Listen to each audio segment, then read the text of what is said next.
திருச்சிற்றம்பலம். ஓம் சிவா திருச்சிற்றம்பலம்.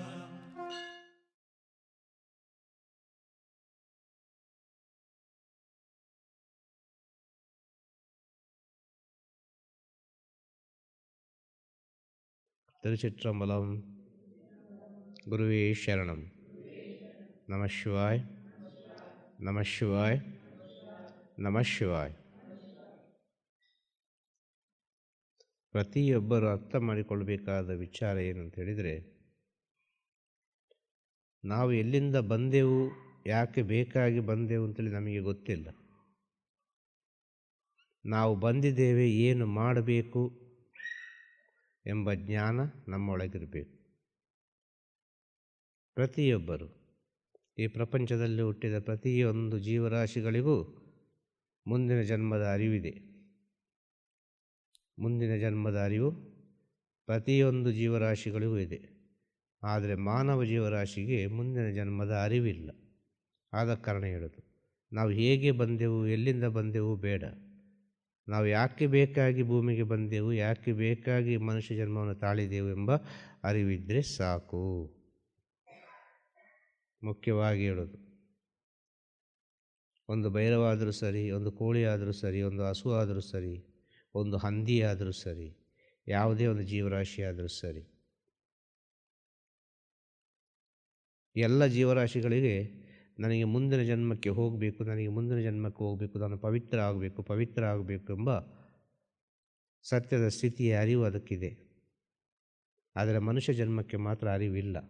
ಕಾರಣ ಏನಂದರೆ, ಮನುಷ್ಯ ಜನ್ಮಕ್ಕಿಂತ ಮುಂದಿನ ಜನ್ಮ ಇಲ್ಲ. ಮನುಷ್ಯ ಜನ್ಮವೇ ಕೊನೆಯ ಜನ್ಮ. ಇದಕ್ಕಿಂತ ಮುಂದೆ ಹೋಗಲಿಕ್ಕೆ ಆಗೋದಿಲ್ಲ. ಮನುಷ್ಯ ಜನ್ಮದಲ್ಲೇ ಉನ್ನತಿಯನ್ನು ಕಂಡುಕೊಂಡು, ಮನುಷ್ಯ ಜನ್ಮದಲ್ಲೇ ಪವಿತ್ರತೆಯನ್ನು ಕಂಡುಕೊಂಡು, ಈ ಮನುಷ್ಯ ಜನ್ಮದಲ್ಲೇ ಸತ್ಯವನ್ನು ತಿಳಿದು, ಈ ಜೀವಾತ್ಮ ಪರಮಾತ್ಮನ ಜೊತೆ ಹೇಗೆ ಸೇರುವುದು, ಪರಮಾತ್ಮ ಈ ಜೀವಾತ್ಮದ ಜೊತೆ ಹೇಗೆ ಸೇರುವುದು ಎಂಬುದೇ ಈ ಮನುಷ್ಯ ಜನ್ಮದ ಮೂಲ ಉದ್ದೇಶ.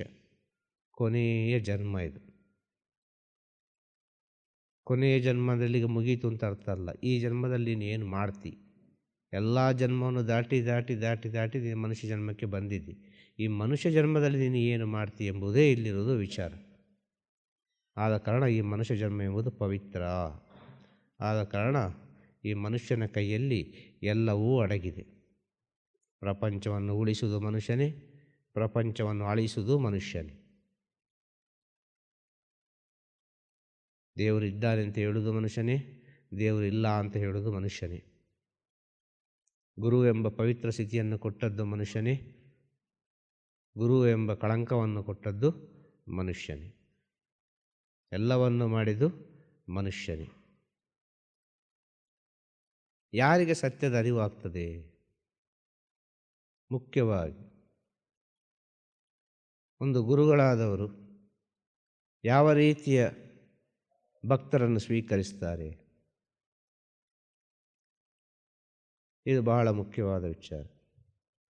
ಒಂದು ಗುರುಗಳಾದವರು ಯಾವ ರೀತಿಯಾಗಿ ಭಕ್ತರನ್ನು ಸ್ವೀಕರಿಸ್ತಾರೆ ಅಂತ ಹೇಳಿದರೆ, ಒಂದು ಹೊತ್ತು ಊಟದ ಬೆಲೆ ಗೊತ್ತಿರಬೇಕು. ಒಂದು ಹೊತ್ತು ಅನ್ನದ ಬೆಲೆ ಯಾರಿಗೆ ಗೊತ್ತುಂಟು ಅವರನ್ನು ಪರಿಪೂರ್ಣವಾಗಿ ಸ್ವೀಕರಿಸ್ತಾರೆ. ಒಂದೊತ್ತು ಅನ್ನದ ಬೆಲೆ ಗೊತ್ತಿಲ್ಲ ಅಂತ ಹೇಳಿದರೆ ಖಂಡಿತವಾಗಿ ಸ್ವೀಕರಿಸಲಿಕ್ಕಾಗೋದಿಲ್ಲ. ಕಷ್ಟದ ಅರಿವಿರಬೇಕು, ಅಷ್ಟು ಕಷ್ಟ ಇರಬೇಕು. ಈಗೆಲ್ಲ ಭಾಳ ಸುಲಭವಾಗೆಲ್ಲ ಆಗ್ತಾ ಉಂಟು. ಆದ ಕಾರಣ ಈಗಿನ ಕಾಲದಲ್ಲಿ ಪ್ರೆಸೆಂಟ್ ಸಿಚುವೇಷನ್ನಲ್ಲಿ ಯಾರಿಗೂ ಕಷ್ಟದ ಅರಿವು ಇಲ್ಲ. ಆದ ಕಾರಣ ಗುರುವಿನ ಮಹತ್ವ ಅಂದರೆ ಏನು, ಗುರುವಿನ ಸ್ಥಿತಿ ಅಂದರೆ ಏನು ಅಂತೇಳಿ ಅರ್ಥ ಮಾಡಿಕೊಳ್ಳಲಿಕ್ಕೆ ಬಹಳ ಕಷ್ಟ ಉಂಟು, ತುಂಬ ಕಷ್ಟ ಉಂಟು. ನಾಲಿಗೆ ರುಚಿ ಜಾಸ್ತಿ ಆಗಿದೆ ಎಲ್ಲರಿಗೂ. ಪ್ರಪಂಚದ ವಿಷಯ ಸುಖಗಳು ಜಾಸ್ತಿ ಆಗಿದೆ. ನಾನು ಎಂಬುದು ಬಹಳ ಎತ್ತರಕ್ಕೆ ಹೋಗಿದೆ. ಎಲ್ಲದರಲ್ಲೂ ಸ್ಪೆಷಲಿಟಿ ಬೇಕು, ಎಲ್ಲದರಲ್ಲೂ ಪ್ರಿಫರೆನ್ಸು ಬೇಕು, ಒಳ್ಳೆಯ ಹೆಸರು ಬೇಕು, ಎಲ್ಲವೂ ಬೇಕು. ಆದರೆ ಸತ್ಯ ಬೇಡ, ಈ ಜನ್ಮದ ಅರಿವು ಬೇಡ. ಈ ಜನ್ಮ ಯಾಕೆ ಅಂತೇಳಿ ಬೇಡ. ಈ ಜನ್ಮ ಯಾಕೆ ಬೇಕಾಗಿ ಅಂತೇಳಿ ಸ್ವಲ್ಪ ತಿಳಿದರೆ ಎಲ್ಲವೂ ಅರ್ಥ ಆಗ್ತದೆ. ಭಿಕ್ಷುಕನಿಂದ ಹಿಡಿದದು ಕೋಟ್ಯಾಧಿಪತಿಯಲ್ಲಿವರೆಗೆ ಭಿಕ್ಷುಕನಿಂದ ಹಿಡಿದದು ಮಹಾರಾಜರವರೆಗೆ, ಚಕ್ರವರ್ತಿಯವರೆಗೆ ಒಂದು ಭಿಕ್ಷುಕನಿಂದ ಹಿಡಿದದ್ದು ಅದು ಎಷ್ಟು ಎತ್ತರದ ಸ್ಥಾನ ಉಂಟು. ಅಲ್ಲಿಯವರೆಗೆ ಮನುಷ್ಯನ ಜನ್ಮ ಅಂತ ಇದ್ದರೆ ಅಲ್ಲಿ ಗುರುವಿನ ಅವಶ್ಯಕತೆ ಬಂದೇ ಬರ್ತದೆ. ಮನುಷ್ಯ ಜನ್ಮ ಎಂಬುದು ಪವಿತ್ರ ಅಂತೇಳಿ ತಿಳಿಸಿಕೊಡುವ ಒಂದು ಮಹಾಶಕ್ತಿ ಯಾವುದು ಅಂತೇಳಿದರೆ ಅದು ಗುರು. ಅದು ಅವರವರ ಅಂತರಾತ್ಮದ ಗುರು. ಸೃಷ್ಟಿ ಮಾಡುವಾಗಲೇ ಸರಿಯಾಗಿ ಸೃಷ್ಟಿ ಮಾಡಿದರೆ ಸೃಷ್ಟಿ ಆದ ನಂತರ ಅದನ್ನು ಪುನಃ ಸರಿ ಮಾಡಬೇಕಾದ ಅವಶ್ಯಕತೆ ಇಲ್ಲ. ಇಲ್ಲಿ ಸೃಷ್ಟಿಯಾಗೋದು ಸರಿ ಇಲ್ಲದೆ ಸೃಷ್ಟಿಯಾಗೋದು, ಅದನ್ನು ಸರಿ ಮಾಡಲಿಕ್ಕೆ ಬಹಳ ಕಷ್ಟ ಉಂಟು, ತುಂಬ ಕಷ್ಟ ಉಂಟು. ಇಲ್ಲಿ ಸೃಷ್ಟಿಯಾಗುವಾಗಲೇ ಯಾವ್ಯಾವ ರೀತಿಯಲ್ಲಿ ಸೃಷ್ಟಿಯಾಗ್ತಾ ಉಂಟು, ಅದನ್ನು ಸರಿಯಾಗಿ ಮಾಡಿ ಪ್ರಪಂಚಕ್ಕೆ ತೋರಿಸಲಿಕ್ಕೆ ಬಹಳ ಕಷ್ಟ ಉಂಟು. ಅದೇ ಮಾನವ ಜನ್ಮಕ್ಕೆ ಬಂದ ದೊಡ್ಡ ಒಂದು ಶಾಪ. ಎಲ್ಲವೂ ಕೊಟ್ಟಿದ್ದಾನೆ ಮಾನವನಿಗೆ, ಸರ್ವಶಕ್ತಿಯನ್ನು ಕೊಟ್ಟಿದ್ದಾನೆ. ಆದರೆ ಅದರ ಜೊತೆ ದೊಡ್ಡ ಒಂದು ನಾನು ಎಂಬ ಅಹಂಕಾರವನ್ನು ಕೊಟ್ಟಿದ್ದಾನೆ. ಆ ನಾನು ಎಂಬ ಅಹಂಕಾರವೇ ಮಾನವ ಜನ್ಮಕ್ಕಿರುವಂಥ ದೊಡ್ಡ ಶಾಪ. ಆ ನಾನು ಎಂಬುದನ್ನು ನೀವು ಯಾವಾಗ ಬಿಡ್ತೀರಿ, ಯಾವಾಗ ನಿಮ್ಮೊಳಗೊಂದು ಶರಣಾಗತಿಯನ್ನು ಕಂಡುಕೊಳ್ಳಲಿಕ್ಕಾಗ್ತದೆ, ನಿಮ್ಮೊಳಗೆ ನೀವು ಶರಣಾಗತಿಯನ್ನು ಕಂಡುಕೊಂಡ್ರೆ ಸಾಕು. ಇನ್ನೊಬ್ಬರ ಜೊತೆ ನೀವು ಶರಣಾಗತಿ ಆಗಬೇಕಾದ ಅವಶ್ಯಕತೆ ಇಲ್ಲ. ಮೊದಲಿಗೆ ನಿಮ್ಮೊಳಗೆ ನೀವು ಶರಣಾಗತಿಯನ್ನು ಕಂಡುಕೊಳ್ಳಲಿಕ್ಕೆ ಪ್ರಯತ್ನ ಪಡಿ. ಪ್ರೀತಿ ಎಂಬುದು ನಿಮ್ಮ ಒಳಗೆ ಬರಬೇಕು, ಅಹಂಕಾರ ಬರಬಾರ್ದು, ಓಂಕಾರ ಬರಬೇಕು. ಅಹಂಕಾರ ಬಂದರೆ ಏನು ಪ್ರಯೋಜನ ಇಲ್ಲ. ಅಹಂಕಾರ ಬಂದರೆ ಏನೂ ಪ್ರಯೋಜನ ಇಲ್ಲ. ನಾನು ಅಂತೇಳಿ ಬಂದರೆ, ನನ್ನಿಂದಲೇ ಅಂತೇಳಿ ಬಂದರೆ ಅದು ತನ್ನಿಂತಾನಾಗಿ ದೂರ ಆಗ್ತದೆ, ತನ್ನಿಂತಾನಾಗಿ ದೂರ ಆಗ್ತದೆ. ನಾನು ನನ್ನಿಂದಲೇ ಆಗೋದು ಅಂತ ಹೇಳಿದರೆ ಅಷ್ಟು ಸುಲಭದಲ್ಲಿ ಭಗವಂತ ಸ್ವೀಕಾರ ಮಾಡುವುದಿಲ್ಲ, ಖಂಡಿತವಾಗಿ ಸ್ವೀಕಾರ ಮಾಡೋದಿಲ್ಲ ಭಗವಂತ. ಭಗವಂತ ಯಾರ ಜೊತೆ ಇದ್ದಾನೆ, ಹೇಗೆ ಇದ್ದಾನೆ? ಸಕಲ ಜೀವರಾಶಿಯಲ್ಲಿಯೂ ಭಗವಂತನಿದ್ದಾನೆ. ಕ್ಷಣ ಕ್ಷಣ ಕ್ಷಣ ಕೂಡ ನಮ್ಮ ಕಣ್ಣೆದುರು ನಡೆಯುವುದೆಲ್ಲವೂ ಪಾಠವೇ. ಕಣ್ಣು ಮುಚ್ಚಿ ಕೂತ್ಕೊಳ್ಬೇಡ. ನೀನು ಕಣ್ಣು ಮುಚ್ಚಿದ್ರೆ, ನೀನು ನಿಜವಾಗಿ ಕಣ್ಣು ಮುಚ್ಚಿದ್ದಿ ಅಂತ ಆದರೆ ನೀನು ಕಣ್ಣು ಬಿಟ್ಟರೆ ಹೇಗೆ ಇದ್ದಿ ಅಂತೇಳಿ ಕಾಣ್ತದೆ. ನಿಜವಾಗಿ ನೀನು ಕಣ್ಣು ಮುಚ್ಚಿದ್ರೆ, ನೀನು ನಿಜವಾಗಿ ಕಣ್ಣು ಮುಚ್ಚಿ ಧ್ಯಾನ ಮಾಡಿದರೆ, ನೀನು ನಿಜವಾಗಿ ಆ ಸತ್ಯ ಸ್ಥಿತಿಯಲ್ಲಿ ಕಣ್ಣು ಮುಚ್ಚಿದರೆ, ನೀನು ಕಣ್ಣು ಬಿಟ್ಟಾಗ ಇರುವ ರಿಸಲ್ಟ್ ಏನು ಗೊತ್ತುಂಟ? ನೀನು ಕಣ್ಣು ಮುಚ್ಚಿದ ಸ್ಥಿತಿ. ನೀನು ಕಣ್ಣು ಬಿಟ್ಟಾಗ ಹೇಗೆ ಅಂತೇಳಿ ಅದರ ರಿಸಲ್ಟ್ ಇರೋದು ನೀನು ಕಣ್ಣು ಮುಚ್ಚಿದಾಗ. ನೀನು ಕಣ್ಣು ಬಿಟ್ಟಾಗ ಹೇಗೆ ಇದ್ದಿ, ಆಗ ನೀನು ಕಣ್ಣು ಮುಚ್ಚಿದಾಗ ನಿನಗೆ ಸತ್ಯದ ಅರಿವಾಗ್ತದೆ. ನೀನು ಕಣ್ಣು ಮುಚ್ಚುವಾಗ ಸತ್ಯದಿಂದ ಕಣ್ಣು ಮುಚ್ಚಿದರೆ, ಕಣ್ಣು ಬಿಟ್ಟಾಗ ಎಲ್ಲವೂ ಸತ್ಯವಾಗಿ ಕಾಣ್ತದೆ. ಕಣ್ಣು ಮುಚ್ಚಿದ ರಿಸಲ್ಟ್ ಕಣ್ಣು ಬಿಟ್ಟಾಗ, ಕಣ್ಣು ಬಿಟ್ಟಾಗಿರುವ ರಿಸಲ್ಟ್ ಕಣ್ಣು ಮುಚ್ಚಿದಾಗ ಎಂಬ ಸತ್ಯವನ್ನು ತಿಳಿಯಿರಿ. ಇಷ್ಟೇ ಹೇಳಲಿಕ್ಕೆ ಸಾಧ್ಯ. ಕಣ್ಣು ಮುಚ್ಚಿ ಏನು ಪ್ರಯೋಜನ ಇಲ್ಲ. ಕಣ್ಣು ಬಿಟ್ಟು ಈ ಮಾನವ ಜನ್ಮಕ್ಕೆ ಭಗವಂತ ಕೊಟ್ಟ ಪವಿತ್ರವಾದ ಸ್ಥಿತಿ. ಕಣ್ಣು ಬಿಡು, ಕಣ್ಣು ನಾನು ಮುಚ್ಚಿಸ್ತೇನೆ, ಆಗ ಕಣ್ಣು ಮುಚ್ಚು. ಅದಕ್ಕೆ ನಿದ್ರೆ ಅಂತ ಹೇಳೋದು. ಆ ನಿದ್ರೆ ನಿನ್ನದು, ಬೇರೆಲ್ಲ ನನ್ನದು. ಭಗವಂತ ಹೇಳ್ತಾನೆ, ಆ ನಿದ್ರೆ ಮಾತ್ರ ನಿನ್ನದು, ಬೇರೆ ಎಲ್ಲ ನನ್ನದು. ನಾನು ಯಾವ ರೀತಿಯೆಲ್ಲ ಕರ್ಕೊಂಡು ಹೋಗ್ತೇನೆ ಆ ರೀತಿಯಲ್ಲಿ ನೀನು ಹೋಗಲೇಬೇಕಾಗ. ಕಣ್ಣು ಬಿಟ್ಟರೆ ಈ ಪ್ರಪಂಚದಲ್ಲಿ ಸಾವಿರಾರು ರೀತಿಯ ವಿಚಾರಗಳಿರ್ತದೆ. ಅವರ ಜೊತೆ ನೀವು ಯಾವ ರೀತಿ ಇರ್ತೀರಿ ಅಂತೇಳಿ ಆ ಭಗವಂತ ಕ್ಷಣ ಕ್ಷಣ ಕ್ಷಣ ಕೂಡ ನೋಡ್ತಾನೇ ಇರ್ತಾನೆ. ಅಹಂಕಾರದ ಮಾತು, ನಾನು ಎಂಬ ಮಾತು, ದರ್ಪದ ಮಾತು, ಇದೆಲ್ಲ ಸತ್ಯದ ದಾರಿಗೆ ಹೋಗಲಿಕ್ಕೆ ಬಹಳ ಕಷ್ಟದ ಸ್ಥಿತಿಯನ್ನು ಕೊಡ್ತದೆ.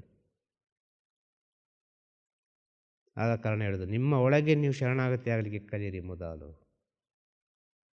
ನಿಮ್ಮ ಒಳಗೆ ಯಾವಾಗ ನೀವು ಶರಣಾಗತಿ ಆಗ್ತೀರಿ, ಆವಾಗ ನೀವು ಹೊರಗೆ ಶರಣಾಗತಿ ಆಗಲಿಕ್ಕೆ ಸಾಧ್ಯ.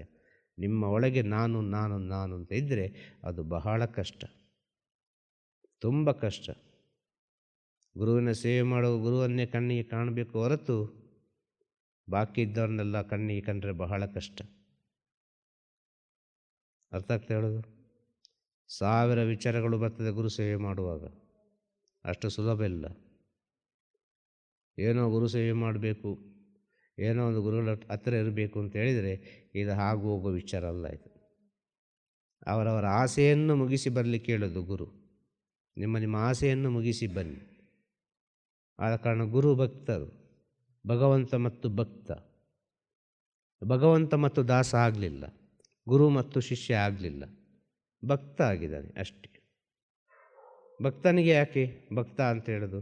ಆಸೆ ಇದೆ ಅವನಿಗೆ, ಬೇಕಾದಷ್ಟು ಆಸೆ ಇದೆ ಅವನಿಗೆ. ಆಸೆನೆಲ್ಲ ಅವ ಮುಗಿಸಬೇಕು. ಆಸೆಯನ್ನು ಮುಗಿಸಿದರೆ ಅವನು ಸತ್ಯ ದಾರಿಯಲ್ಲಿ ಬರಲಿಕ್ಕೆ ಸಾಧ್ಯ. ಆಗ ಆಸೆಯನ್ನು ಇಟ್ಟುಕೊಂಡು ಮನಸ್ಸು ನೊಂದುಕೊಂಡು ಕಷ್ಟ ಆಗಿಕೊಂಡು ಯಾವುದ್ಯಾವುದೋ ರೀತಿಯಲ್ಲಿ ಗುರುವಿನ ಸೇವೆಯನ್ನು ಮಾಡಲಿಕ್ಕೆ ಬರಬಾರ್ದು, ಗುರುವಿನ ಸೇವೆ ಮಾಡಬಾರ್ದು. ಏನಿದ್ರೂ ದರ್ಶನ, ಏನಿದ್ರೂ 1 ದಿನ 2 ದಿನ ಸೇವೆ ಮಾಡಿ ಹೋಗ್ತಾನೆ ಇರಬೇಕು. ಆಸೆ ಇದೆ ಅಲ್ವಾ? ಆಸೆ ಇರುವವರೆಗೆ ಏನು ಕೆಲಸ? ಮನಸ್ಸು ಭಸ್ಮ ಆಗಬೇಕಲ್ಲ, ಮನಸ್ಸು ಓಡಬಾರ್ದಲ್ವಾ? ಆ ಮನಸ್ಸು ಓಡದೇ ಇರಬೇಕಾದ್ರೆ ಆ ರೀತಿ ವಯಸ್ಸಾಗಿರಬೇಕು. ಒಂದು 70 ವಯಸ್ಸು, ಒಂದು 60 ವಯಸ್ಸು, ಒಂದು 80 ವಯಸ್ಸೆಲ್ಲ ಆಗುವಾಗ ಖಂಡಿತವಾಗಿಯೂ ಮನಸ್ಸು ಒಂದು ಹಂತಕ್ಕೆ ನಿಲ್ತದೆ. ಆಸೆ ಇಲ್ಲ, ಆಸೆ ಇಲ್ಲ, ಆಸೆ ಇಲ್ಲ, ಆಸೆ ಇಲ್ಲ, ನನಗೆ ಏನೂ ಇಲ್ಲ, ನನಗೆ ಏನಿಲ್ಲ, ನನಗೆ ಏನಿಲ್ಲ ಅಂತ ಹೇಳ್ತಾರೆ ಹೊರತು ಅವರ ಅಂತರಾತ್ಮದಲ್ಲಿ ಓಡುವ ವಿಚಾರಗಳು ಸಾಕಷ್ಟು ಇರ್ತದೆ.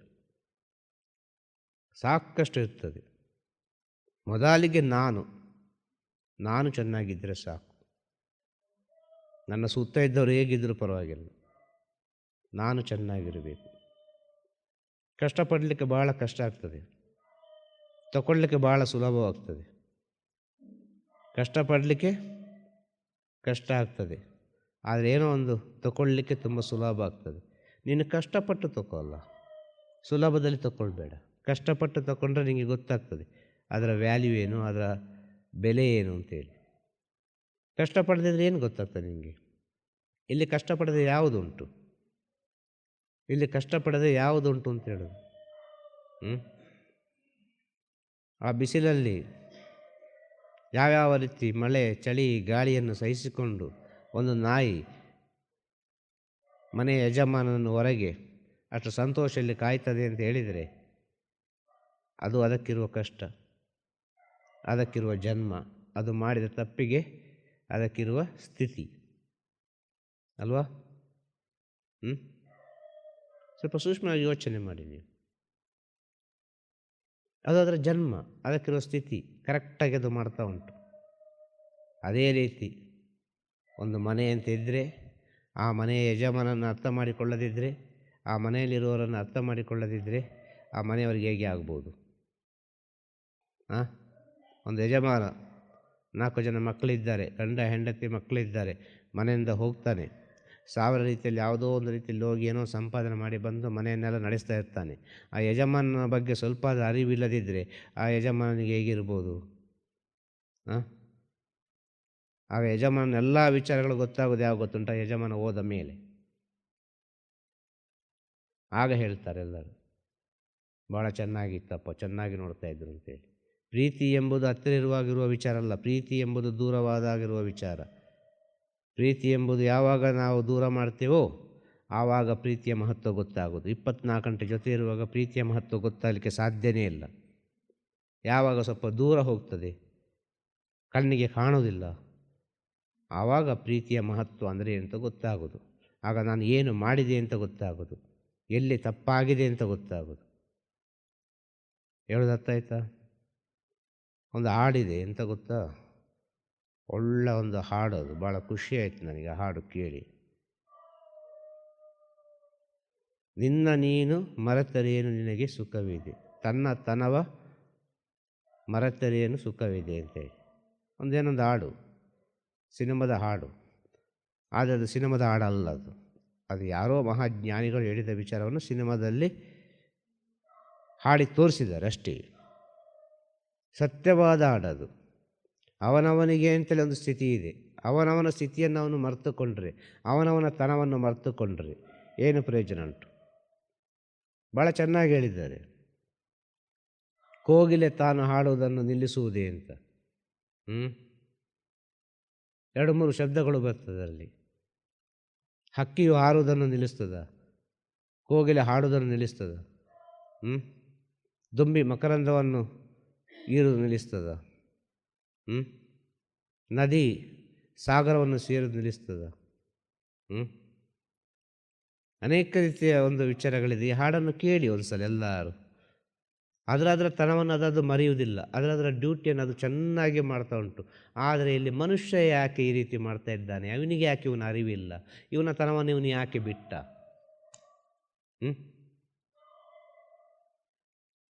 ಇವನನ್ನು ನೋಡಲಿಲ್ಲ. ಇವನ ಒಳಗಿರೋ ವಿಚಾರವನ್ನು ಇವ ನೋಡಲಿಲ್ಲ. ಇವ ಹೊರಗೆಲ್ಲ ನೋಡಿದ.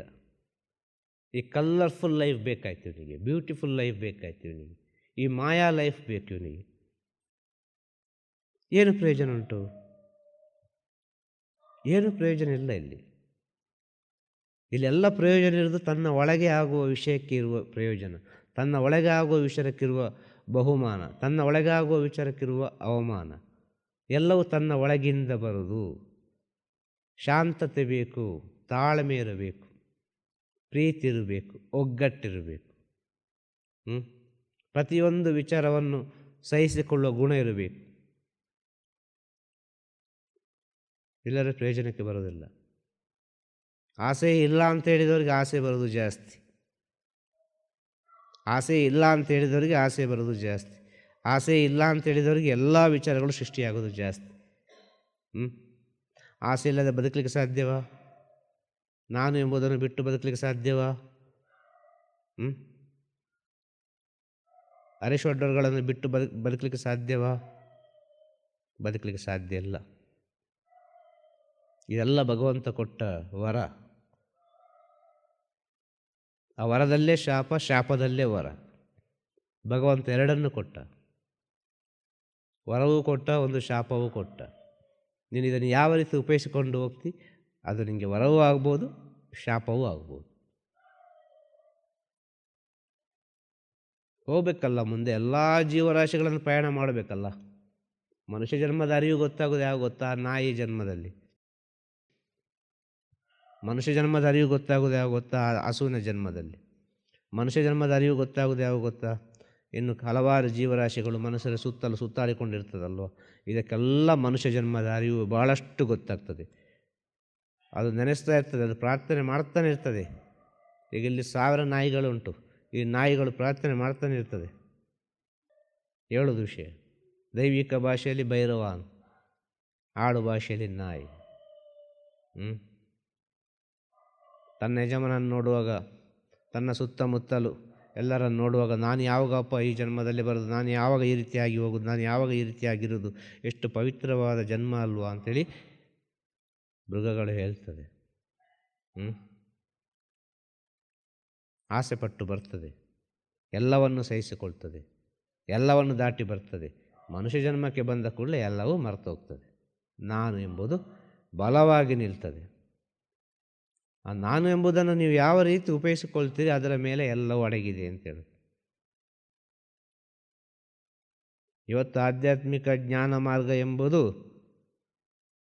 ಪಕ್ಕ ಬಿಸ್ನೆಸ್ ಆಗಿದೆ ಅಂತೇಳೋದು, ಎಲ್ಲ ಕಮರ್ಷಿಯಲ್ ಆಗಿದೆ ಅಂತೇಳೋದು, ಎಲ್ಲ ಟೈಮ್ ಟು ಟೈಮ್ ಎಲ್ಲ ಒಂದು ಏನು ಹೇಳೋದು, ತನಗೆ ಹೇಗೆ ಬೇಕು ಹಾಗೆ ಮಾಡಿಕೊಂಡವ ಎಲ್ಲ ವಿಚಾರವನ್ನು. ಆದರೆ ಸತ್ಯ ತನಗೆ ಹೇಗೆ ಬೇಕು ಹಾಗೆ ಬದಲಾಗೋದಿಲ್ಲ. ಸತ್ಯ ಸತ್ಯವಾಗಿ ಇರ್ತದೆ. ಸತ್ಯದ ಕಡೆ ನೀನು ಹೋಗಲಿಕ್ಕೆ ಪ್ರಯತ್ನ ಪಡಬೇಕು. ನಿನ್ನ ಹತ್ರ ಸತ್ಯ ಬರೋದಿಲ್ಲ. ಸತ್ಯದ ಕಡೆ ನೀನು ಹೋಗಲಿಕ್ಕೆ ಪ್ರಯತ್ನ ಪಡು. ಪರಮಾತ್ಮನ ಕಡೆ ನೀನು ಹೋಗಲಿಕ್ಕೆ ಪ್ರಯತ್ನ ಪಡು. ನನ್ನ ಹತ್ರ ಪರಮಾತ್ಮ ಬರಬೇಕು ಅಂತ ಹೇಳಿದ್ರೆ ಬರಲಿಕ್ಕೆ ಸಾಧ್ಯನೇ ಇಲ್ಲ. ನೀನು ಹೋಗಲಿಕ್ಕೆ ಪ್ರಯತ್ನ ಪಟ್ಟರೆ ಮಾತ್ರ ಯಾವುದೋ ಒಂದು ರೀತಿಯಲ್ಲಿ ನೀನು ಆ ಕಡೆ ಈ ಕಡೆ ಒಂದು 10 ಹೆಜ್ಜೆ ಇಡುವಾಗ ಆ ಕಡೆಯಿಂದ 1 ಹೆಜ್ಜೆ ಇಡಲಿಕ್ಕೆ ಸಾಧ್ಯ.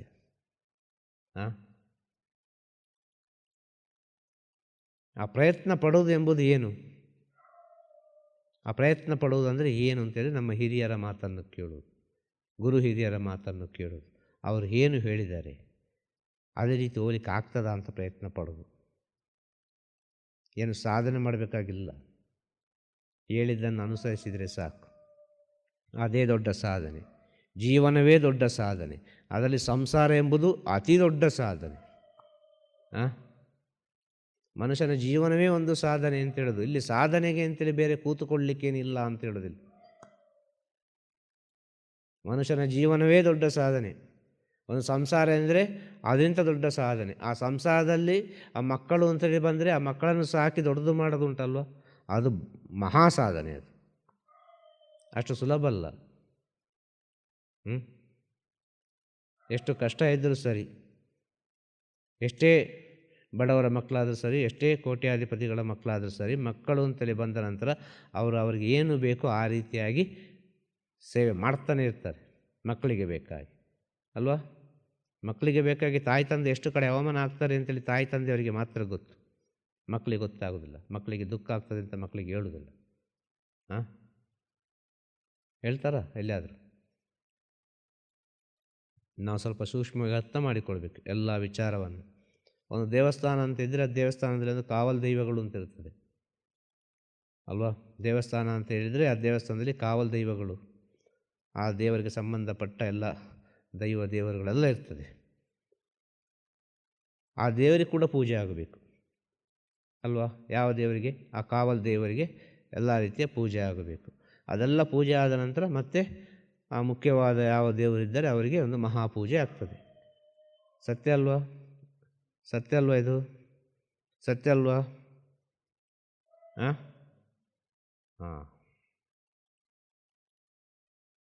ಆ ಕಾವಲು ದೇವರಿಗೆ ಪೂಜೆ ಆಗುವುದು ಹೇಗೆ? ಯಾವ ಕಾರಣಕ್ಕೆ ಬೇಕಾಗಿ ಪೂಜೆ ಮಾಡ್ತಾರೆ? ಆ ದೇವರಿಗೆ ಕಾವಲಾಗಿದ್ದ ಕಾರಣ. ನಮ್ಮಿಂದ ಕಾವಲಾಗಿರಲಿಕ್ಕೆ ಆಗೋದಿಲ್ಲ. ಅವರು 24 ಗಂಟೆ ಕಾವಲಾಗಿದ್ದಾರೆ.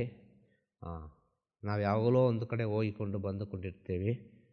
ಆಗ ಅವರ ಜೊತೆಯನ್ನು ಇದ್ದುಕೊಂಡು ಎಲ್ಲ ವಿಚಾರವನ್ನು ನಡೆಸಿಕೊಂಡು ಸಂತೋಷವಾಗಿ ಆ ಭಗವಂತನಿಗೆ ಏನು ಬೇಕು ಅದೆಲ್ಲ ಮಾಡಿಕೊಡುವಾಗ ಆ ಕಾವಲು ದೈವಕ್ಕೆ ಒಂದಲ್ಲ ಒಂದು ರೀತಿಯಲ್ಲಿ ಕೈ ಮುಗಿತಾರೆ, ಅದರ ಮಾತನ್ನು ಕೇಳ್ತಾರೆ, ಅದಕ್ಕೆ ನಮಸ್ಕಾರ ಮಾಡ್ತಾರೆ, ಪೂಜೆಯೂ ಮಾಡ್ತಾರೆ, ಆರತಿಯೂ ಮಾಡ್ತಾರೆ, ಎಲ್ಲವೂ ಮಾಡ್ತಾರೆ.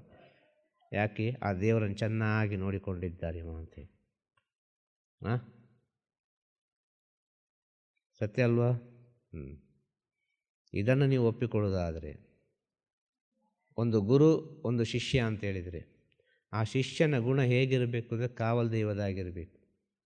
24 hours ಆ ಗುರುವನ್ನು ಗಮನಿಸ್ತಾ ಇರಬೇಕು. ಯಾವುದೇ ರೀತಿಯಲ್ಲಿ ಆದರೂ ಸರಿ. ಅಷ್ಟು ಸುಲಭದಲ್ಲಿ ಗುರುವನ್ನು ಗಮನಿಸಲಿಕ್ಕೆ ಆಗೋದಿಲ್ಲ. ಸುತ್ತಮುತ್ತಲು 1000 ರೀತಿಯ ವಿಚಾರಗಳಿರ್ತದೆ. ಆ ವಿಚಾರದಿಂದ ಗಮನಿಸ್ತಾರೆ ಒಬ್ಬರು. ಎಲ್ಲವನ್ನೂ ಸಹಿಸಿಕೊಂಡು ಎಲ್ಲವನ್ನು ಜೀರ್ಣ ಮಾಡಿಕೊಂಡು ಗುರುವೇ ಅಂತೇಳಿ ಒಬ್ಬ ಶರಣಾಗತಿಯಾಗಿ ಆ ಗುರುವನ್ನು ಎಷ್ಟು ಸಂತೋಷದಲ್ಲಿ ಇಟ್ಟುಕೊಳ್ಳಲಿಕ್ಕಾಗ್ತದೆ, ಆ ಗುರುವಿಂದ ಪ್ರಪಂಚಕ್ಕೆ ಎಷ್ಟನ್ನು ಜ್ಞಾನವನ್ನು ಕೊಡಲಿಕ್ಕಾಗ್ತದೆ, ಭಕ್ತರಿಗೆ ಎಷ್ಟು ಒಂದು ಪವಿತ್ರವಾದ ಆಶೀರ್ವಾದವನ್ನು ನೀಡಲಿಕ್ಕೆ ಆಗ್ತದೆ ಅಂತೇಳಿ ಕ್ಷಣ ಕೂಡ ಒಂದು ಶಿಷ್ಯನಾದವನು ಯೋಚನೆ ಮಾಡ್ತಾ ಇದ್ದಾನಲ್ವ. ಅಂಥ ಶಿಷ್ಯನಾದವನಿಗೆ ತನ್ನಿಂದ ತಾನಾಗಿ ಕಾವಲು ದೈವಕ್ಕೆ ಯಾವ ರೀತಿ ಪೂಜೆ ಆಗ್ತದೋ, ಅದಕ್ಕೆ ಯಾವ ರೀತಿ ಗೌರವ ಸಿಗ್ತದೋ, ಅದೇ ರೀತಿ ಆ ಗುರುವಿನ ಜೊತೆ ಆ ಕಾವಲು ದೈವದ ಹೆಸರು ಅಂದರೆ ಆ ಶಿಷ್ಯನ ಹೆಸರು ಒಂದಾಗಿ ಬರ್ತದೆ. ಅದು ಬೇರೆ ಆಗುವುದಿಲ್ಲ. ಅದು 24 ಗಂಟೆ ಜೊತೆಗೆ ಇದ್ದದ್ದು. ಆ ಸ್ಥಿತಿಯನ್ನು ಯಾರಿಗೊಬ್ಬರಿಗೆ ನೋಡಿಕೊಳ್ಳಲಿಕ್ಕೆ ಆಗೋದಿಲ್ಲವೋ ಅವರು ತನ್ನಿಂತಾನಾಗಿಯೇ ದೂರ ಹೋಗ್ತಾರೆ. ಈ ಕಾವಲು ದೈವಕ್ಕೆ ಬೇಕಾದ್ದು ತಾಳ್ಮೆ, ಈ ಕಾವಲು ದೈವಕ್ಕೆ ಬೇಕಾದ ಎಲ್ಲ ವಿಚಾರಗಳು. ಹೌದಲ್ವಾ? ದೊಡ್ಡ ಒಂದು ಕಂಪೆನಿ ಉಂಟು, ದೊಡ್ಡ ಒಂದು ಏನೋ ಒಂದು ಸಂಸ್ಥೆ ನಡೀತದೆ ಅಂತ ಹೇಳುವಾಗ ಆ ಸಂಸ್ಥೆಯಲ್ಲಿ ಒಬ್ಬ ಇರ್ತಾನೆ ಎಂಟ್ರೆನ್ಸಲ್ಲಿ, ಗೇಟ್ ಓಪನ್ನಲ್ಲಿ. ಯಾರು? ವಾಚ್ಮ್ಯಾನ್ ಅಲ್ವಾ? ಅವನ ಪರ್ಮಿಷನ್ ದಾಟಿ ಬರಬೇಕು ಸೆಕ್ಯೂರಿಟಿ. ಆ ಸೆಕ್ಯೂರಿಟಿಯನ್ನು ದಾಟಿ ಹೊರಗೆ ಬರಬೇಕು. ಒಳಗೆ ಹೋಗಬೇಕಿಲ್ಲ ಹೊರಗೆ ಬರಬೇಕು ಆ ಸೆಕ್ಯೂರಿಟಿಯ ಮೂಲಕ. ಈಗಿನ ಪ್ರೆಸೆಂಟಲ್ಲಿ ಹೇಳೋದಾದರೆ ಅಲ್ವಾ? ಒಳಗೆ ಬರಬೇಕಾದ್ರೆ ಎಲ್ಲವೂ ಬೇಕು. ಯಾರು, ಎಲ್ಲಿಂದ ಬಂದದ್ದು, ಏನು ವಿಷಯ, ಯಾಕೆ ಬಂದ್ರಿ ಅಲ್ವಾ?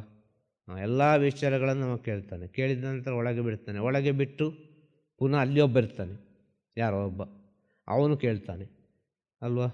ಅದರಿಂದ ಮೇಲೆ ಇನ್ನೊಬ್ಬ ಇರ್ತಾನೆ, ಅವನು ಕೇಳ್ತಾನೆ. ಅದರಿಂದ ಮೇಲೆ ಇನ್ನೊಬ್ಬ ಇರ್ತಾನೆ, ಅವನು ಕೇಳ್ತಾನೆ. ಅದಾದ ಮೇಲೆ ಎಷ್ಟೋ 4-5 ಜನರನ್ನು ದಾಟಿದ ಮೇಲೆ ಸಿಗ್ತಾರೆ ಯಾರು? ಆ ಓನರು. ಆ ಕಂಪೆನಿದು ಓನರು ನಮ್ಮ ಕಣ್ಣಿಗೆ ಕಾಣಲಿಕ್ಕೆ ಸಿಗ್ತಾರೆ. ಭೌತಿಕ ಪ್ರಪಂಚದಲ್ಲಿ ಒಂದು ಕೆಲಸ ಸಿಗಬೇಕಾದ್ರೆ ನೀವು ಎಷ್ಟು ಜನರನ್ನು ದಾಟಿ ಹೋಗಬೇಕು ಅಂತ ಕೇಳೋದು ನಾನು. ಭೌತಿಕ ಪ್ರಪಂಚದಲ್ಲಿ ನಿಮಗೆ ಏನೋ ಒಂದು ಕೆಲಸ ಸಿಗಬೇಕು, ನಿಮ್ಮ ಜೀವನಕ್ಕೆ ಜಾಬ್ ಅಂತ ಹೇಳ್ತಾರೆ, ಜಾಬ್ ಸಿಗಬೇಕು, ಒಂದು ಇಂಟರ್ವ್ಯೂ ಬರೀಬೇಕು, ಅದಲ್ಲಿ ಪಾಸಾಗಬೇಕು, ಅಲ್ಲಿಗೆ ಹೋಗಬೇಕು, ಅವರು ಓಕೆ ಮಾಡಬೇಕು ಅಲ್ವಾ. ಎಷ್ಟು ವಿಷಯ ಉಂಟು. ನಿಮ್ಮ ಕೈಯಲ್ಲಿ ಒಂದು 4 ಕಾಸು ಸಂಪಾದನೆ ಮಾಡಬೇಕಾದ್ರೆ ಕಲ್ತು ಬಿಟ್ಟರೆ ಮುಗೀತಾ? ಎಲ್ಲರೂ ಕಲ್ತಿದ್ದಾರೆ. ಎಲ್ಲರೂ ಈಗ ನೋಡಿದರೆ ಡಿಗ್ರಿ ಕಲ್ತಿದ್ದೀನಿ, ಅದು ಕಲ್ತೀನಿ, ಇದು ಕಲ್ತೀನಿ, MSc ಕಲ್ತೀನಿ, MA ಕಲ್ತಿದ್ದೀನಿ, ಆ ಕಡೆದು ಕಲ್ತೀನಿ, ಈ ಕಡೆದು ಕಲ್ತಿದ್ದೀನಿ. ಎಂತ ಕಲ್ತದ್ದು ಅಂತಲೇ ಗೊತ್ತಾಗೋದಿಲ್ಲ.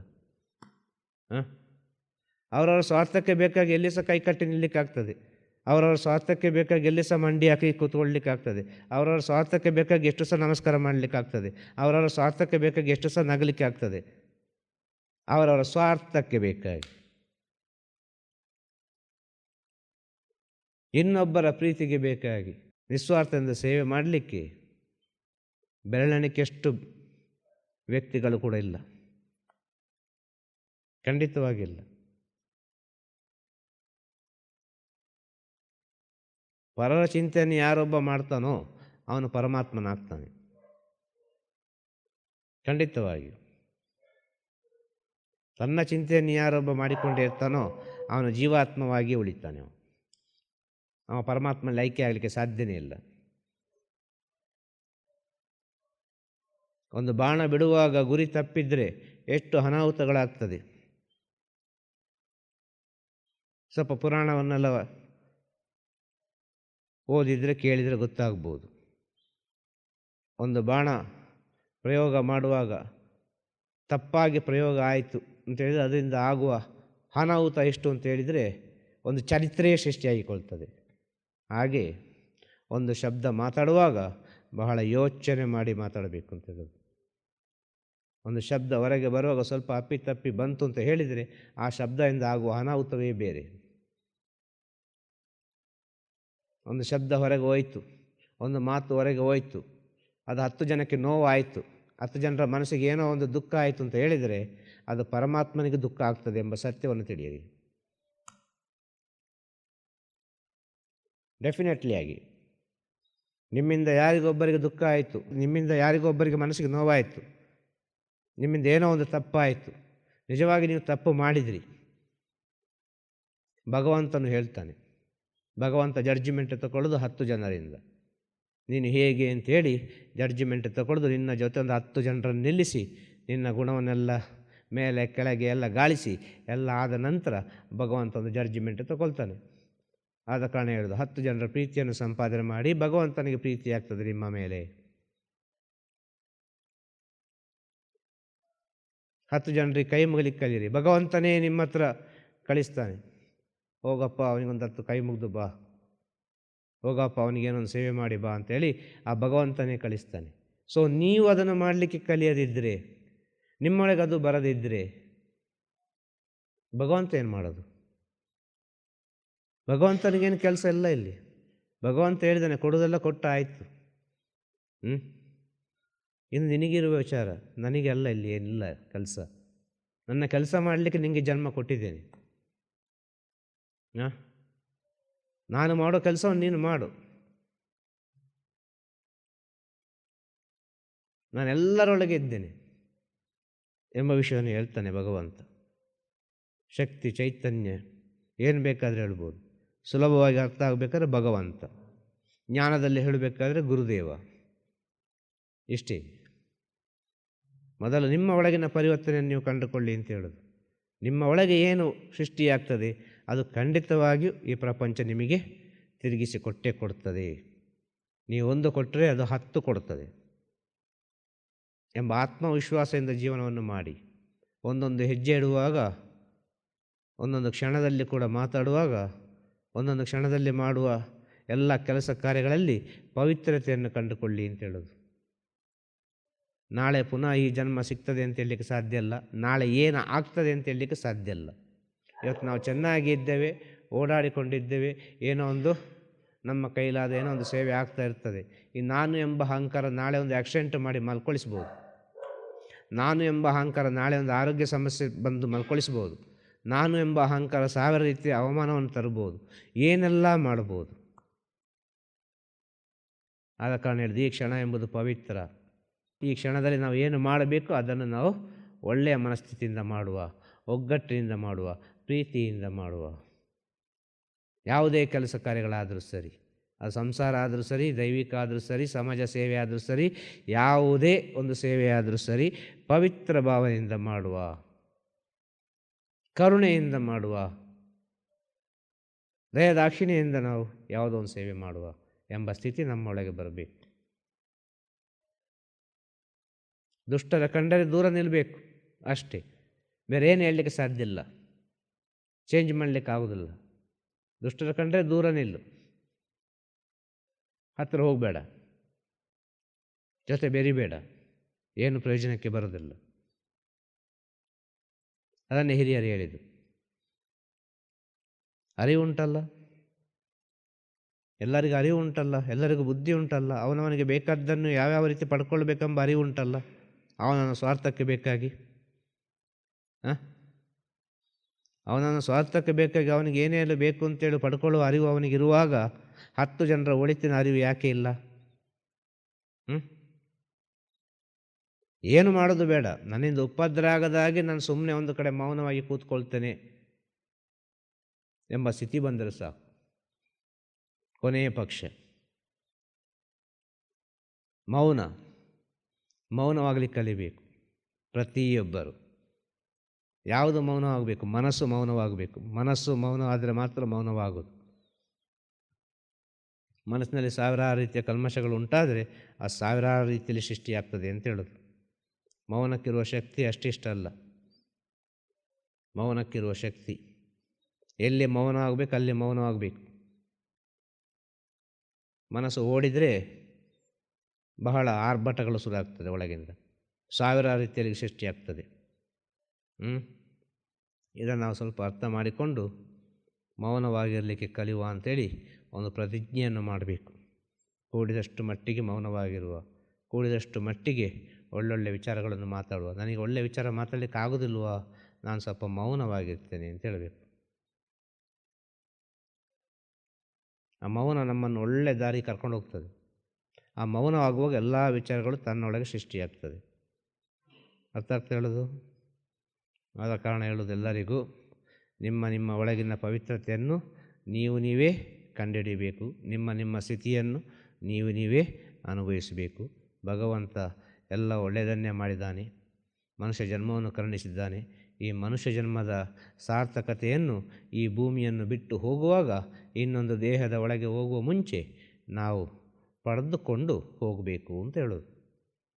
ಬಿಟ್ಟು ಹೋಗುವ ಪ್ರಪಂಚಕ್ಕೆ ಕೊಟ್ಟು ಹೋಗುವುದು ಬೆಟ್ಟದಷ್ಟಿದೆ. ಬೆಟ್ಟದಷ್ಟು ಕೊಡಲಿಕ್ಕಾಗದಿದ್ದರೂ ಒಂದು ಎಳ್ಳಿನಷ್ಟ ಆದರೂ ಕೊಟ್ಟುಕೊಂಡು ಹೋಗುವುದಂತೂ ಸತ್ಯವೇ. ಮಣ್ಣಲ್ಲಿ ಮಣ್ಣಾಗುವುದಂತೂ ಸತ್ಯವೇ.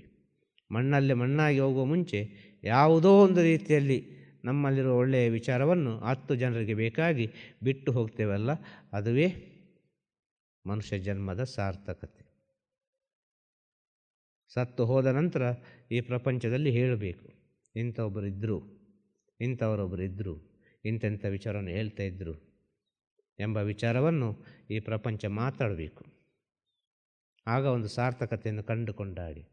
ಮನುಷ್ಯ ಜನ್ಮದ ಸಾರ್ಥಕತೆಯನ್ನು ಕಂಡುಕೊಳ್ಬೇಕಾದ್ರೆ ಜೀವನ ಪರ್ಯಂತ ಕಂಡುಕೊಳ್ಳಲಿಕ್ಕಾಗೋದಿಲ್ಲ.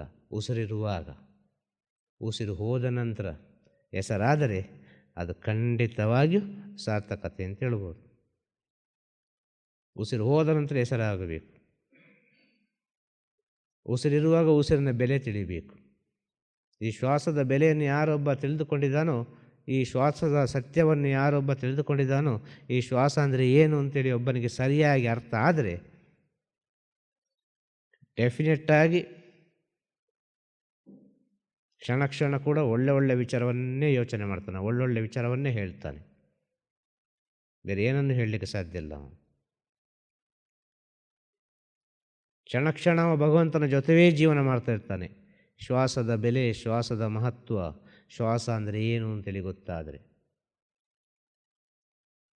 ಇದು ಶ್ವಾಸ ಉಂಟು ಏನು ಅಂತಲೇ ಗೊತ್ತಿಲ್ಲ, ಉಸಿರುಂಟು ಏನು ಅಂತಲೇ ಗೊತ್ತಿಲ್ಲ, ದೇಹ ಉಂಟು ಯಾಕೆ ಅಂತಲೇ ಗೊತ್ತಿಲ್ಲ. ಇಂಥ ಸ್ಥಿತಿಯಲ್ಲೆಲ್ಲ ಇವತ್ತು ಪ್ರಪಂಚ ನಡೀತಿರುವಾಗ ಪ್ರಪಂಚದಲ್ಲಿ ಒಳಿತನ್ನು ಕಾಣಲಿಕ್ಕೆ ಸಾಧ್ಯವೇ ಇಲ್ಲ. ಅನೇಕ ರೀತಿಯ ಅನಾಹುತಗಳನ್ನು ಕಂಡು ಅನೇಕ ರೀತಿಯ ಪ್ರಳಯವನ್ನು ಕಂಡು ಅನೇಕ ರೀತಿಯ ಅಗ್ನಿಯನ್ನು ಕಂಡು ಅನೇಕ ರೀತಿಯ ರಕ್ತವನ್ನು ಕಂಡು ಅನೇಕ ರೀತಿಯ ಮಾಂಸವನ್ನು ಕಂಡು ಅನೇಕ ರೀತಿಯ ಭಯಾನಕ ವಿಚಾರವನ್ನು ಕಂಡು ಎಲ್ಲಿಯೂ ಅಲ್ಪ ಸ್ವಲ್ಪ ಉಳಿತದಲ್ಲ ಅಲ್ಲಿಂದ ಒಳಿತಾಗಲಿಕ್ಕೆ ಸಾಧ್ಯ. ಅದರಿಂದ ಮುಂಚೆ ಇದು ಒಳಿತ ಆಗುವುದಿಲ್ಲ. ಹೇಳುವ ಮಾತು ವ್ಯರ್ಥ ಆಗುವುದಿಲ್ಲ. ಯಾವುದೋ ಒಂದು ರೀತಿಯಲ್ಲಿ ಪ್ರಕೃತಿಗೆ ಹೋಗಿ ಸೇರ್ತದೆ, ಪುನಃ ಅದೇ ಪ್ರಕೃತಿಯಿಂದ ಪುನಃ ಬರ್ತದೆ. ಯಾರಿಗೆ ಬೇಕು ಅವರಿಗೆ ಹೋಗಿ ಸಿಗ್ತದೆ. ಇಷ್ಟೇ ಹೇಳೋದು. ಎಲ್ಲರಿಗೂ ಒಳಿತಾಗಲಿ, ಎಲ್ಲರಿಗೂ ಶುಭವಾಗಲಿ, ನಿಮ್ಮಿಂದ ಪ್ರಪಂಚಕ್ಕೆ ಒಳಿತಾಗಲಿ. ಇದು ಹೇಳ್ತಾನೇ ಇರ್ತಾರೆ. ಯಾಕೆ ಹೇಳ್ತಾರೆ? ಒಂದಲ್ಲ ಒಂದು ದಿನ ಈ ವಿಚಾರ ನಡೀತದೆ, ನಿಮ್ಮಿಂದ ಒಳಿತಾಗಿಯೇ ಆಗ್ತದೆ. ಕೋಟಿ ಜನ ಭಕ್ತರು ಬಂದರೆ ಒಬ್ಬನಿಂದ ಒಳಿತಾಗೋದಂತೂ ಸತ್ಯ. ಒಬ್ಬನಿಂದ ಅಂತೂ ಪ್ರಪಂಚಕ್ಕೆ ಒಳಿತಾಗೋದು ಸತ್ಯವೇ ಸತ್ಯ. ಆಗ ನಿಮ್ಮಿಂದ ಒಳಿತಾಗಲಿ, ನಿಮ್ಮಿಂದ ಪ್ರಪಂಚಕ್ಕೆ ಒಳ್ಳೆಯದಾಗಲಿ ಅಂತ ಹೇಳಿದ್ರೆ ಏನರ್ಥ? ಇದನ್ನು ಸ್ವಲ್ಪ ಸೂಕ್ಷ್ಮವಾಗಿ ಅರ್ಥ ಮಾಡಿಕೊಳ್ಬೇಕು. ಇದು ಪ್ರಕೃತಿಗೆ ಕೊಡುವ ಸಂದೇಶ. ಹೇಳೋದು ಅರ್ಥ ಆಯ್ತಾ? ಪ್ರಕೃತಿ ಹತ್ರ ಹೇಳುವುದು, ನಿಮ್ಮಿಂದ ಒಳ್ಳೆಯದಾಗಲಿ, ನಿಮ್ಮಿಂದ ಪ್ರಪಂಚಕ್ಕೆ ಒಳಿತಾಗಲಿ. ಆಗ ಪ್ರಕೃತಿ ಅದು ಮಾಡಬೇಕು ಅಂತೇಳಿದ್ರೆ ಅದು ಮನುಷ್ಯ ರೂಪದಲ್ಲೇ ಯಾವುದೋ ಒಂದು ರೀತಿಯಲ್ಲಿ ಅದು ಬಂದು ಮಾಡ್ತದೆ. ಆದ ಕಾರಣ ಗುರುಮನೆಯ ಭಕ್ತರಿಗೆ ಹೇಳೋದು, ಗುರುಮನೆಯ ಮಕ್ಕಳಿಗೆ ಹೇಳೋದು, ಎಲ್ಲ ಗುರು ಭಕ್ತರಿಗೆ ಹೇಳುವಂಥ ವಿಚಾರ ಏನು ಅಂತೇಳಿದರೆ, ಗುರುವಿನ ಭಕ್ತರಾಗಿದ್ದರೆ, ನೀವು ಗುರುವನ್ನು ಹಿಂಬಲಿಸುವವರಾಗಿದ್ದರೆ ಕೂಡಿದಷ್ಟು ಮಟ್ಟಿಗೆ ಸತ್ಯ ಮತ್ತು ಪ್ರೀತಿಯ ದಾರಿಯಲ್ಲಿ ಹೋಗಿ, ಕೂಡಿದಷ್ಟು ಮಟ್ಟಿಗೆ ಶರಣಾಗತಿ ತತ್ವವನ್ನು ಪಾಲಿಸಿ, ಕೂಡಿದಷ್ಟು ಮಟ್ಟಿಗೆ ಪ್ರತಿಯೊಬ್ಬರಿಗೆ ಗೌರವವನ್ನು ಕೊಡಲಿಕ್ಕೆ ಕಲಿಯಿರಿ, ಕೂಡಿದಷ್ಟು ಮಟ್ಟಿಗೆ ಇನ್ನೊಬ್ಬರಿಂದ ಎಷ್ಟು ಕಲೀಲಿಕ್ಕಾಗ್ತದೆ ಅಷ್ಟು ಕಲಿಯಿರಿ. ನಿಮ್ಮ ಹಿಂದೆ ಮುಂದೆ ಎಲ್ಲ ಇರೋದು ಭಗವಂತನೇ. ಅವನೇ ಯಾವುದೋ ಒಂದು ರೂಪದಲ್ಲಿ ನಿಮಗೆ ಕಲಿಸ್ತಾ ಇರ್ತಾನೆ. ಕಲೀಲಿಕ್ಕೆ ಪ್ರಯತ್ನ ಪಡಿ. ನನಗೆ ಗೊತ್ತುಂಟು, ನಾನು ಹೇಳಿದೆ ಸರಿ ಅಂತೇಳಿ ಅಹಂಕಾರದಲ್ಲಿ ಹೋಗಬೇಡಿ. ಒಬ್ಬರಿಗೊಬ್ಬರಿಗೆ ಅರ್ಥ ಮಾಡಿಕೊಂಡು ಪ್ರೀತಿಯಿಂದ ಒಗ್ಗಟ್ಟಿನಿಂದ ಜೀವನ ಮಾಡಲಿಕ್ಕೆ ಕಲಿಯಿರಿ. ಯಾವಾಗ ಈ ಶ್ವಾಸ ಹೋಗ್ತದೆ ಅಂತ ಹೇಳಲಿಕ್ಕೆ ಸಾಧ್ಯ ಇಲ್ಲ, ನಾಳೆ ಏನು ಆಗ್ತದೆ ಅಂತ ಹೇಳಲಿಕ್ಕೆ ಸಾಧ್ಯ ಇಲ್ಲ. ಅದೇ ಹೇಳಿದೆ, ಒಂದು ಆಕ್ಸಿಡೆಂಟ್ ಆಗ್ಬೋದು, ಆರೋಗ್ಯ ಸಮಸ್ಯೆ ಬರ್ಬೋದಲ್ಲ, ಸತ್ತೇ ಹೋಗ್ಬೋದು, ಏನು ಬೇಕಾದ್ರೆ ಆಗ್ಬೋದು. ಆಗ ಇವತ್ತು ನಾವು ಚೆನ್ನಾಗಿದ್ದೇವಲ್ಲ, ಇವತ್ತು ನಾವು ಏನು ಮಾಡಬೇಕೆಂಬ ಪವಿತ್ರವಾದ ಸ್ಥಿತಿಯಲ್ಲಿ ಜೀವನವನ್ನು ಮಾಡಿ ಅಂತ ಹೇಳೋದು. ತಿರುಚಿಟ್ರಂಬಲಂ. ಗುರುವೇ ಶರಣಂ. ನಮಃ ಶಿವಾಯ, ನಮಃ ಶಿವಾಯ, ನಮಃ ಶಿವಾಯ.